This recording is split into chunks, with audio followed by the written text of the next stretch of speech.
Assalamualaikum warahmatullahi wabarakatuh. Salam sejahtera untuk kita semuanya. Di sore yang berbahagia ini sedikit saya ingin berbagi ilmu dan pengalaman bagaimana cara memperbesar bonggol kelapa sawit, tanamannya sehat, bonggolnya besar dan lain sebagainya. Jadi ada beberapa langkah yang bisa kita lakukan.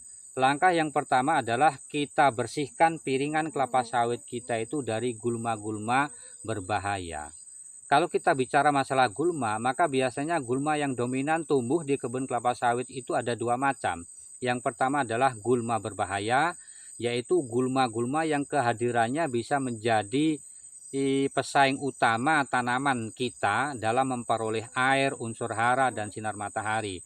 Contohnya seperti anakan kayu, ilalang, sembung rambat, melastoma, kirinyo, dan lain sebagainya. Jadi ketika kita mendapati gulma-gulma berbahaya seperti itu di kebun kelapa sawit kita, maka secepatnya kita kendalikan, kita basmi secara tuntas.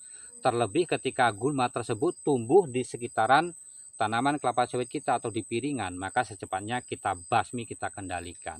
Ini gulma yang pertama. Kemudian gulma yang kedua adalah gulma luna. Gulma luna itu gulma yang kehadirannya bisa kita toleransi, karena tingkat persaingannya juga sangat rendah sekali dengan tanaman kelapa sawit kita. Contohnya seperti bayeman dan lain sebagainya. Selagi gulma luna itu tidak mempersulit atau menghambat pekerjaan kita waktu di kebun, maka kita pertahankan. Nah, itu langkah yang pertama ya. Kita bersihkan piringan kelapa sawit kita dari gulma-gulma yang berbahaya. Kemudian langkah yang kedua yang bisa kita lakukan supaya tanaman kelapa sawit kita sehat, bonggolnya besar, adalah kita lakukan pemupukan yang cukup bagi tanaman kelapa sawit kita. Sebagaimana kita ketahui bahwa tanaman kelapa sawit itu sama seperti kita manusia. Mereka juga membutuhkan makan yang cukup untuk pertumbuhannya. Ketika tanaman kelapa sawit kurang makan, maka dia juga tidak mempunyai energi yang cukup untuk tumbuh kembangnya. Oleh karenanya penting bagi kita para petani kelapa sawit, kita berikan tanaman kelapa sawit kita ya dari kecil sudah kita kasih makanan yang cukup. Nah, itu langkah yang kedua. Kemudian langkah yang ketiga adalah supaya tanaman kelapa sawit kita itu sehat, kemudian bonggolnya besar, maka jangan pernah sekali-kali kita melakukan pruning atau pembuangan pelepah-pelepah ya, daun-daun yang produktif seperti ini. Karena pada tanaman kelapa sawit yang muda mereka masih membutuhkan banyak daun, membutuhkan banyak pelepah untuk tumbuh kembangnya. Karena ketika tanaman kelapa sawit kita itu masih kecil seperti ini, kita habisi seluruh pelepah, maka tanaman tersebut kekurangan daun sehingga proses fotosintesisnya akan terganggu.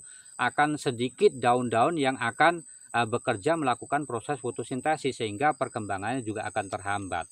Nah, kemudian kalau kita bicara masalah pruning ataupun tunas, maka pada tanaman sawit yang muda seperti ini, tunas yang diperbolehkan itu adalah tunas yang sifatnya untuk sanitasi atau untuk menjaga kebersihan. Misalkan yang kita buang itu hanya pelepah-pelepah yang mati atau yang kering saja. Tapi selebihnya, selagi dia masih umur 0 sampai 3 tahun, maka jangan sekali-kali kita membuang pelepah yang masih hijau ataupun masih bagus. Nah, itu langkah yang ketiga.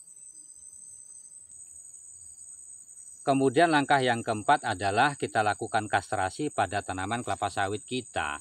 Kegiatan kastrasi adalah kegiatan membuang bunga ataupun bakal buah ataupun buah yang sudah terlanjur jadi pada tanaman kelapa sawit kita.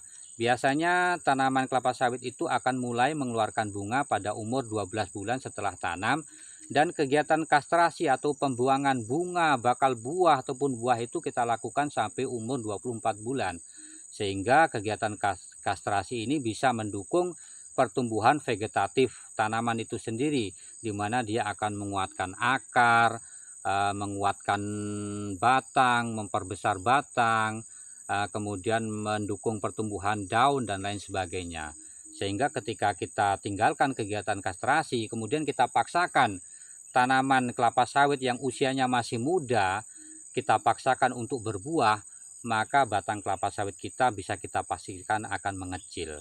Barangkali itu saja yang dapat saya sampaikan pada kesempatan sore yang berbahagia ini.